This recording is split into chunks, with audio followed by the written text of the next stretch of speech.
हे राजा परीक्षित, कुछ समय बाद देवयान वृषपर्वा के पुत्री शर्मिष्ठा आपकी सेज पर कभी न जाए। ये यति ने स्वीकार किया और देवयानी को लेकर राजभवन लौट गई।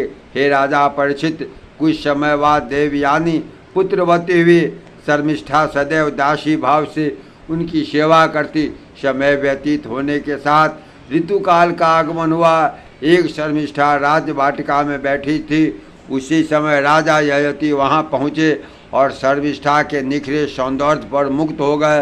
तत्पश्चात सहवास किया, जिससे उसके गर्भ से द्रहय, अनु एवं पुरु नामक 3 पुत्रों की उत्पत्ति हुई और देवयानी अनु, यदु तथा तुर्वसु उत्पन्न हुआ। कुछ दिन बाद देवयानी ने बालकों को देखकर पूछा, तुम किसके बालक हो? तुम्हारी माता कौन है? बालकों ने अपनी माता का नाम बताया और राजा ययति को पिता बतलाया। यह सुनकर वह अत्यंत क्रोधित हुई। देवयानी वहाँ से निकलकर अपने पिता शुक्राचार्य के पास गई। ययति के कृत्यों को बताया।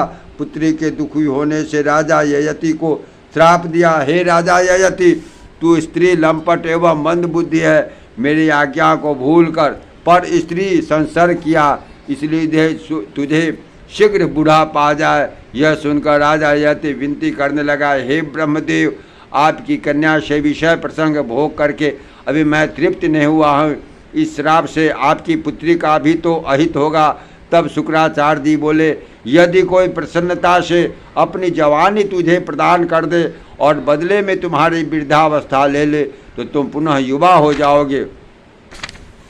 श्री सुखदेव जी महाराज बोले, हे राजा परीक्षित, शुक्राचार्य के श्राप से वृद्ध हो चुके राजा ययति अपने पुत्र यदु को बुलाकर बोले, हे यदु, विषय भेगों से मेरी तृप्ति नहीं हुई है, तुम अपनी युवावस्था मुझे दे दो। पिता को वचनों को सुनकर यदु बोले, हे पिता महाराज, मुझे युवावस्था भोगने की अभिलाषा है, अतः आपका कथन मुझे अस्वीकार है। तब उन्होंने तुर्वसु, दहय एवं अनु को बुलाकर कहा, किंतु सभी ने यही जवाब दिया। अंत में राजा ययति ने अपने छोटे पुत्र को बुलाकर उससे युवावस्था की मांग की। पुत्र ने सहर्ष पिता के वचनों को स्वीकार किया और बोला, आदरणीय पिताजी, आपकी आज्ञा का पालन करना मेरा परम कर्तव्य है। जो पिता की आज्ञाओं की अवहेलना करता है वह नरकगामी होता है। तब राजा ययति ने अपनी वृद्धावस्था पुरु को देकर उनकी तरुण अवस्था ले ली। जय जय।